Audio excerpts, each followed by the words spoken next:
Okay, I'm excited. All right. So this is what you're gonna get from today's podcast. You're gonna get an update on Twitter ads because Twitter, nah, just bear with me. Twitter stopped running their follower ads. And I've talked a lot about how great these ads were. I was getting the craziest results with the Twitter follower ads. They have stopped them, and I'm testing a bunch of replacements. So if you're thinking about running ads on Twitter, I'm going to tell you what it's like right now. I'm going to give you some rejections that the founders of Airbnb got when they were raising their seed. This is pretty fun. I shared this on TikTok. It's a nice reminder of a rejection doesn't actually mean you failed. And I really like sharing this. And then I'm going to give you a little bit of Paul Graham, a little bit of the classic king of startups, Paul Graham, the co-founder of Y Combinator, the top accelerator for startups. I'm going to give you a little bit of Paul Graham. That's what you're getting from today's episode. I'm just going to jump right into it. Twitter stopped their follower ads. I love these ads. It was literally the call to action was a big follow button. And previously, my success was so crazy. I got before I tell you what the ad spend was, this is what it was like. I got 143,000 impressions and 41 followers for the price of, here we go. Price of, what do you think? $100? $10? $1,000? What do you think? What do you think it's going to be? 143,000 impressions, 41 followers. I got it for $1. $1. And these were real people. I DM'd them to make sure. I got that with the Twitter follower ads because what happened was in December, the advertisers left. The ad platform was improved. There was no one on it, and I was on it, and it was cheap. And they removed these, and people are coming back to Twitter ads. And so here's what I'm seeing. I just started 2 new campaigns, testing a reach campaign, which I've never tried, which means you run a reach campaign to get more impressions on a tweet. Since you can't do follower ads anymore, the hope is that you will put up some good content, you will promote that content, and then you will get followers through that content. And that's actually happened. I've seen that happen by sharing a website, for example, and promoting that. Like I shared my newsletter in a Twitter ad before, and that actually got me followers. So I said, maybe if I put up a tweet and I run these reach ads, I'll get some crazy impressions for a nice price and I'll get followers. No, reach campaign. So far, for 34 cents, well, you would think that if I got on the follower ads, not even optimized for reach, you would think if I was getting 143,000 impressions for $1 on follower ads, which aren't optimized for reach, you would think even though there's some more competition now, I'd get a decent amount. No, for 34 cents, I've only gotten 1,154 impressions on a reach campaign. So far, I would not recommend it. Engagement campaigns, however, which are optimized for clicks, for retweets, for engagements with a tweet, for likes, actually for so far 0 cents spent, $0, 0 cents. I've gotten 1,128 impressions, and so far that's good. That could scale.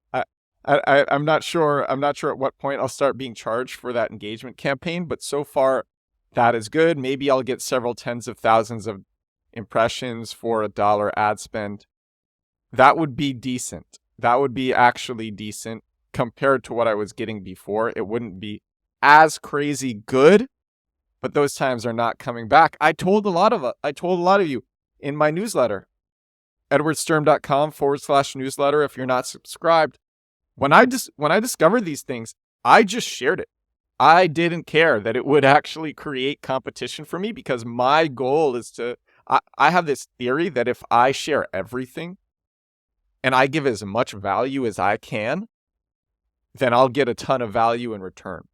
And so on my newsletter, I share everything that I am learning, everything that I am hearing that I'm allowed to share. If someone tells me not to share something, I'm not going to share it, but that I'm allowed to share and that I'm learning, because that's what brings me value. That's what makes people forward my newsletter to their friends, and then those friends subscribe. So yeah, I was talking about this months ago, and very few people were doing it. And now the opportunity has gone. I think Twitter engagement ads might still be good. So if you're thinking of running them, you can I would recommend trying that, but don't try the reach campaign. I think the reach campaign is garbage. I'm just saying it. I think it's garbage.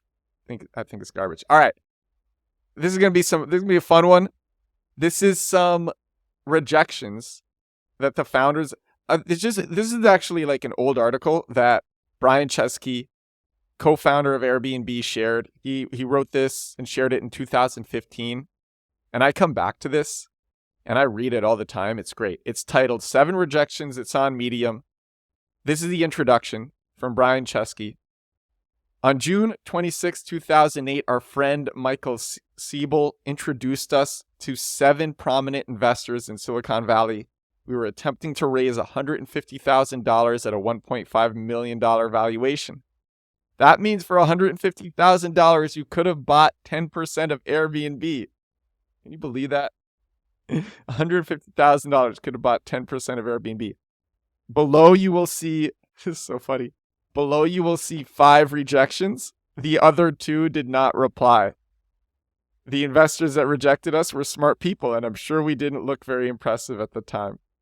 All right, so I'm going to read the rejections, and then I'm going to contrast them with some news headlines. So here's the first. I'm going to read 3 of the rejections, the top 3. Here's the first rejection. Thank you for the introduction. Brian, good to meet you.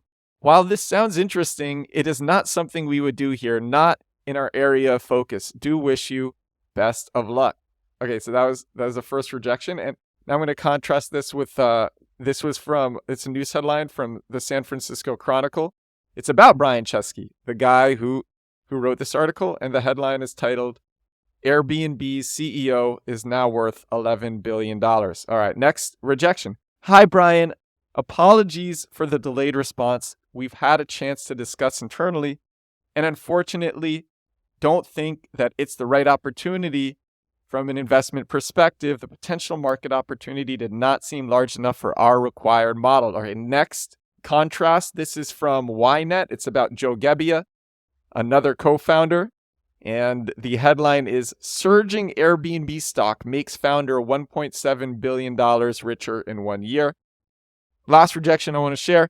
I ran this by my partner. First, it's not in one of our prime 5 target markets, so it's a long shot for our involvement. Also, since it's not an area where we are currently investing, getting us involved doesn't give you the expertise that would be best for your company. Wow, so generous of them to frame it like that.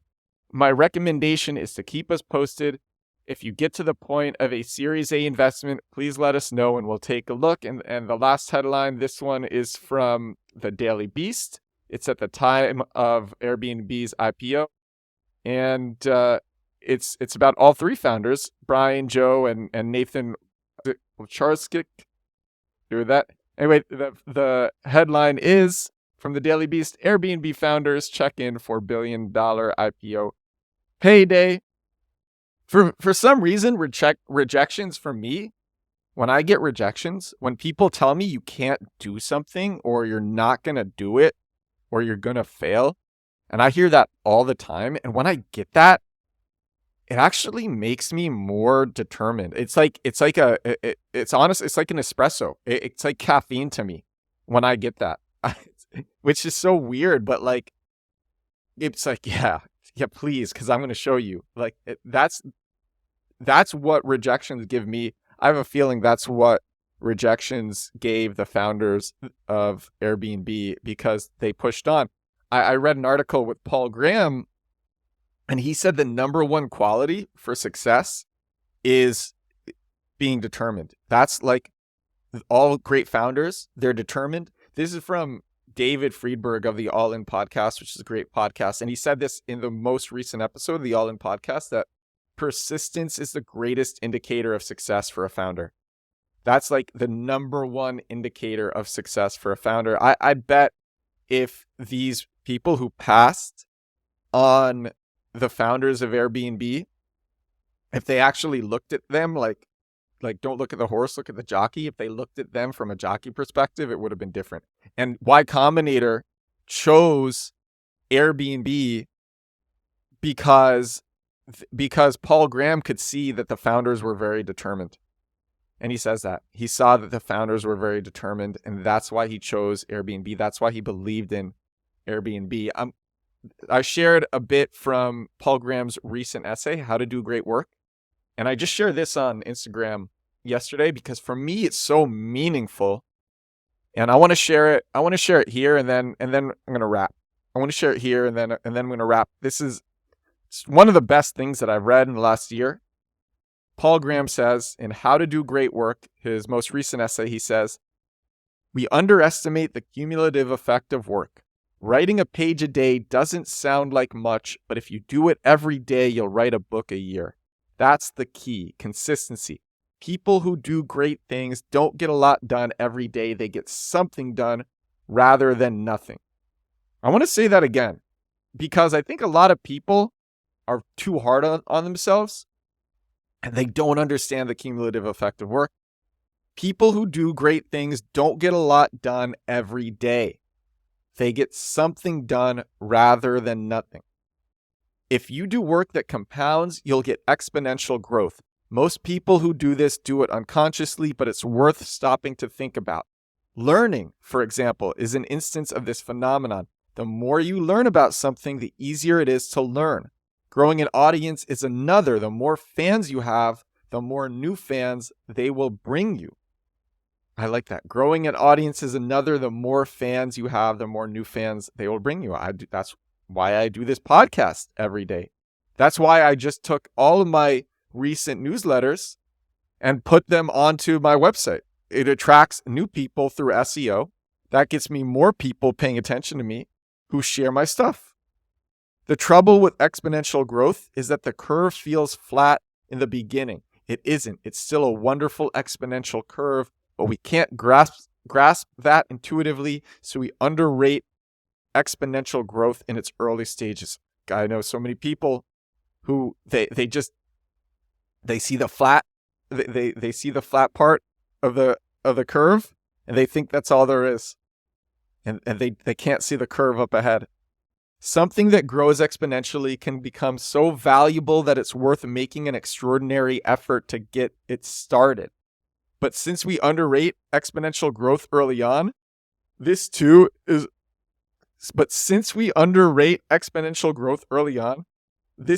mostly done unconsciously. People push through the initial unrewarding phase of learning something new because they know from experience that learning new things always takes an initial push, or they grow their audience one fan at a time because they have nothing better to do. If people consciously realized they could invest in exponential growth, many more would do it. Now you realize you can invest in exponential growth.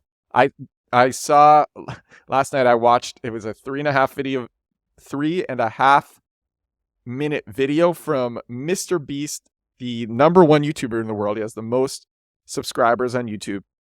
The video, I believe, was from 9 years ago, and he had just hit 1,000 subscribers. He had been trying for years to get there, and he was so happy, and he made this 3-minute video, and it's so bad. And now he's spending literally millions of dollars on a single video. And this one video was just him showing around his room. And at the time, it got no views. And now, because he's the biggest YouTuber in the world, YouTube recommends it to people who watch his videos. And it has 16 million views, that one bad video. And it's hilarious because he's like, I just hit 1,000 subscribers. He's so genuinely happy. So anyway, to get to the great things, put in the work and it will compound. But also try to work smart. I shared the story about Bobby Altoff, who interviewed Drake, and her crazy hustle. So work smart and hard. But that's the thing. I also think if you work hard every day, you're going to start working smart. But if you don't put in the work each day, you won't have the ideas, you won't get the learnings, you won't get the failures that lead you to those smart moves. And ultimately, that's what it's about. It's about learning, and that's why you do it every day. And it's about being determined. That's what happened with Airbnb. All right. Cool episode. Thanks for joining me. This is episode 41. This is episode 41 of The Edward Show. Let me check. This is episode 41 of The Edward Show. A lot of episodes. I'm going to talk to you again tomorrow. Bye now.